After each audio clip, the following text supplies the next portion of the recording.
할렐루야, 사랑하는 성도 여러분, 8월 15일 목요일 아가베 시간이 찾아왔습니다. 오늘은 예레미야 50장 11절로 20절까지의 말씀을 가지고 그날 그때에는 이라는 제목하에 함께 은혜 나누기 원합니다. 예레미야서가 52장까지 있습니다. 이제 우리는 거의 마지막 부분을 살펴보고 있다라고 할 수 있겠는데요. 우리가 계속해서 살펴보고 있는 예레미야 말씀, 특별히 46장부터 51장까지의 말씀에는요, 열방을 향한 메시지가 담겨 있습니다. 46장에 애굽에 대한 말씀으로 시작해서 모압과 암몬, 또 에돔과 다메섹, 게달과 하솔과 엘람에 이어서 50장, 51장은 바벨론에 대한 심판의 말씀을 끝을 맺고 있습니다. 여러 궁금증들이 여러분들 안에 있으셨을 것입니다. 도대체 이런 나라들에 대한 심판의 메시지가 이렇게 길게 나오는 이유가 무엇인가? 비단 예레미야만이 아니라 여러 선지자들에서도 이와 같은 메시지가 발견되는데요. 이것은 이스라엘을 둘러싼 열방에 대한 이 말씀의 주제가 무엇을 보여주고 있는지 생각을 해볼 필요가 있겠습니다. 그것은 바로 여호와 하나님께서 온 세상을 주관하신다라고 하는 선포입니다. 비록 이스라엘과 유다 나라가 멸망할지라도 여호와 하나님은 어떤 분이십니까? 여전히 온 세상의 주권자이시고 또 왕이심을 선포하고 있는 것입니다. 오늘 우리가 살펴보고 있는 본문 말씀은요, 바벨론을 향한 하나님의 말씀이 담겨 있습니다. 열방을 향한 하나님의 말씀 가운데 가장 방대한 분량이자 열방을 향한 말씀의 핵심이요 또 결론적인 내용을 담고 있는데요. 바벨론을 향한 말씀을 우리가 볼 때 주목할 것은 그 이면에 유다를 향한 하나님의 뜻도 담겨 있다라고 하는 것입니다. 잠시 후에 보겠지만 오늘 본문 말씀 가운데에도요, 그러한 특징이 발견됩니다. 사랑하는 성도 여러분, 하나님은 공의의 하나님으로서 심판하는 분이시지만 동시에 사랑의 하나님으로서 구원하시는 분이십니다.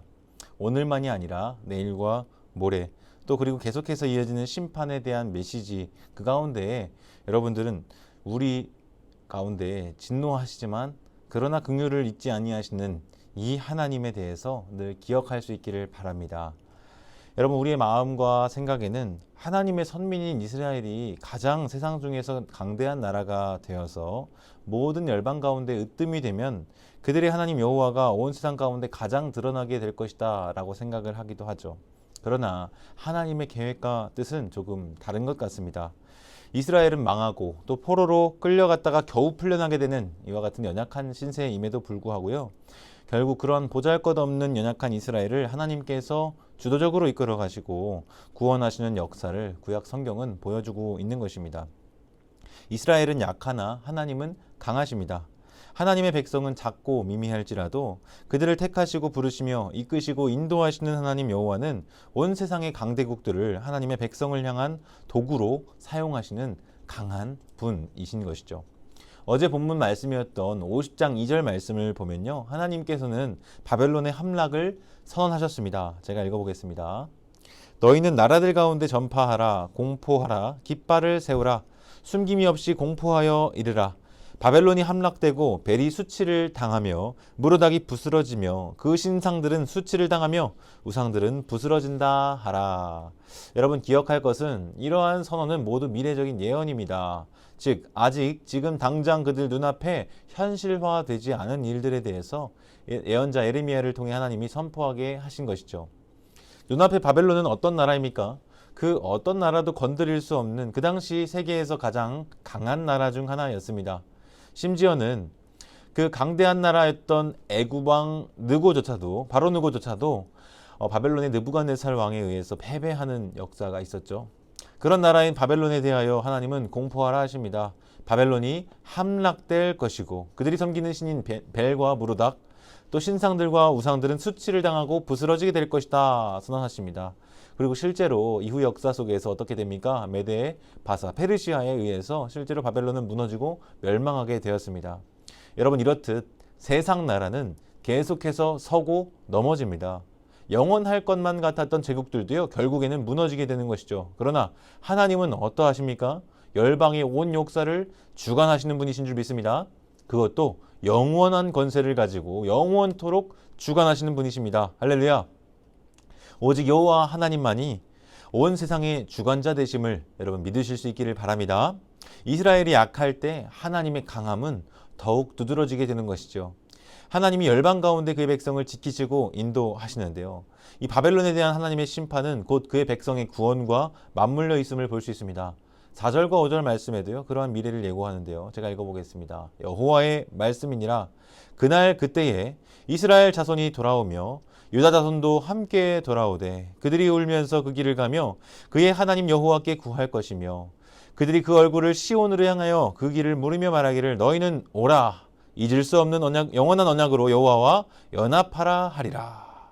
여러분, 그날 그때에 이루어질 일에 대해서 얘기합니다. 이스라엘은 힘없고 연약하여서 이리 치이고 저리 치이는 모습을 보였으나 여호와 하나님은 그날 그때에 그들을 돌보시고 다시 그들을 시온으로 돌아오게 하십니다. 여러분, 오늘 본문 말씀 11절 이하의 말씀 속에서도요, 하나님은 바벨론을 향한 심판의 메시지를 전하게 하시는데요. 11절부터 13절입니다. 나의 소유를 노약하는 자여 너희가 즐거워하며 기뻐하고 타작하는 송아지같이 발굽을 구르며 군마같이 운도다. 그러므로 너희 어머니가 큰 수치를 당하리라. 너희를 낳은 자가 치욕을 당하리라. 보라, 그가 나라들 가운데의 마지막과 광야와 마른 땅과 거친 계곡이 될 것이며 여호와의 진노로 말미암아 주민이 없어 완전히 황무지가 될 것이라. 바벨론을 지나가는 자마다 그 모든 재난에 놀라며 탄식하리로다. 11절에 나의 소유를 노력하는 자여라고 바벨론을 지칭하고 있습니다. 여기서 나의 소유란 무엇을 말하는 것일까요? 바로 이스라엘을 뜻합니다. 하나님의 세굴라, 보배로운 소유로 삼으신 그 백성을 바벨론이 포로로 잡아간 것입니다. 그들은 그러한 이유로 기뻐하고 즐거워했습니다. 좋아했습니다. 그러나 그들이 포로로 잡아간 자들은 누구입니까? 하나님의 보배로운 소유이자 아끼는 대상이었습니다. 그러한 이유로 여호와 하나님은 그들을 보복하십니다. 그들은 그로 인해 수치를 당하게 되고 치욕을 당하게 됩니다. 으뜸이었던 그들이 마지막이 될 것이며 그들의 땅은 광야가 되고 마른 땅이 되고 거친 계곡이 되게 하겠다. 하나님은 말씀하셨습니다. 이러한 하나님의 진노는 그 땅을 주민 없는 황무지가 되게 할 것이며 오고 가며 이 광경을 보는 자마다 그들이 당한 재난으로 인해서 놀라고 탄식하게 될 것이라 말씀하셨습니다. 이것이 바로 하나님의 소유인 그들 보배로운 백성을 건드린 자의 말로인 것이죠. 14절에 따르면 이러한 하나님의 진노와 심판을 겪는 이유는 여호와 하나님께 범죄한 까닭이다 말하고 있습니다. 이러한 열방들의 틈바구니 속에서 이스라엘은 어떤 존재로 그려지고 있습니까? 17절을 봅니다. 이스라엘은 흩어진 양이라 사자들이 그를 따르는도다. 처음에는 아수리 왕이 먹었고 다음에는 바벨론의 느부갓네살 왕이 그의 뼈를 꺾도다. 여러분, 여기서 이스라엘은 어떻게 그려지고 있습니까? 마치 흩어진 양과 같습니다. 양이 무슨 능력치가 있겠습니까? 어떠한 공격도 또 방어 수단도 없는 연약한 존재인 것이죠. 눈도 어둡고 이끄는 자가 없이는 갈 바를 알지 못하는 존재입니다. 넘어지기라도 하면 누가 일으켜 주어야 일어날 수 있는 것이 양이죠.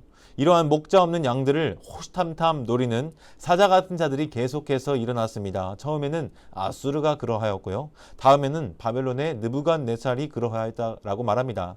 그러나 하나님은 말씀하십니다. 18절 19절 그러므로 만군의 여호와 이스라엘의 하나님이 이와 같이 말하노라. 보라, 내가 왓수르의 왕을 벌한 것 같이 바벨론의 왕과 그 땅을 벌하고 이스라엘을 다시 그의 목장으로 돌아가게 하리니 그가 갈멜과 바산에서 양을 기를 것이며 그의 마음이 에브라임과 길르앗 산에서 만족하리라. 하나님은 아수르 왕을 벌하셨습니다.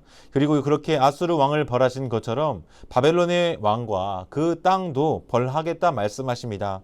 그렇게 심판하고 징벌하심으로 무엇을 얻고자 하십니까? 이스라엘을 다시 되돌아가게 하실 것이다 말씀하셨습니다. 흩어진 양과 같은 이스라엘이 다시 원래 있었던 목처지 그 목장으로 되돌아가게 하시겠다 말씀하시는 것이죠. 유리하며 방황하던 그들을 다시 갈멜과 바산에서 길러지도록 그의 마음이 만족하도록 하시겠다라고 하시는 것입니다. 여러분, 그날이 언제 올까요? 아직 눈앞에 그려지는 것 같지 않습니다. 그러나 예레미야 선지자는요, 하나님의 말씀을 받아서 앞이 캄캄한 상황에 하나님의 백성들에게 이렇게 전달합니다. 20절 여호와의 말씀이니라. 그날 그때에는 이스라엘의 죄악을 찾을지라도 없겠고 유다의 죄를 찾을지라도 찾아내지 못하리니 이는 내가 남긴 자를 용서할 것임이라. 여러분, 그날 그때에는 죄악을 찾을래야 찾을 수 없게 될 것이라 말씀하십니다. 그 이유는 무엇입니까? 하나님의 용서가 부어지게 되기 때문입니다. 그들이 잘나서가 아니라 용서하신 하나님의 크신 자비로 인해서 덮어지는 것이죠. 말씀을 맺겠습니다. 사랑하는 성도 여러분, 오늘날 교회된 우리 그리스도인들의 삶도 이와 마찬가지겠습니다. 우리에게 내세울 무언가가 있습니까?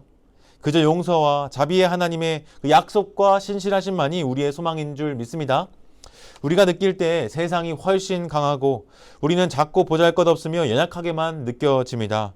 날마다 절망하고 또 날마다 씨름하며 날마다 낙심하곤 하죠. 그러나 오늘 말씀은 우리에게 도전합니다. 세상을 다스리시는 여호와 하나님, 그가 온 역사를 주관하시며 다스리시는 왕이심을 믿으라는 것이죠. 그분의 강함을 신뢰하고 의지하라는 것입니다. 또한 하나님은 그의 백성을 결코 포기하지 않으시며 내버려두지도 않으신다라는 말씀입니다. 그러므로 여러분, 우리는 그 하나님을 붙들고 의지하는 믿음을 놓아서는 안 될 것입니다. 기도하겠습니다. 하나님 아버지, 참으로 암담하고 힘들고 어려운 상황 가운데 있는 이스라엘 백성들에게 주신 이 예레미야의 말씀을 봅니다. 열방들을 향한 하나님의 메시지 속에서 온 세상을 주관하시고 다스리시는 하나님의 강함을 봅니다. 비록 우리는 약할지라도 그 강하신 하나님이 우리를 일으켜 세우실 날을 고대하며 그날 그때에는 이러한 일들을 행하실 하나님을 기대하는 믿음 우리 가운데 부어 주시옵소서. 오늘날에도 참으로 약하고 보잘것없어 보이는 우리의 존재를 하나님 바라보는 것에서 넘어서 크신 하나님, 온 세상 만물을 주관하고 다스리시는 그 하나님을 향한 시선을, 믿음을 가지게 도와주옵소서. 함께 하실 것을 믿고 의지하며 예수님의 이름으로 기도합니다. 아멘. 오늘 이 하루도 주의 말씀과 더불어 동행하는 한 날 되기를 소망합니다.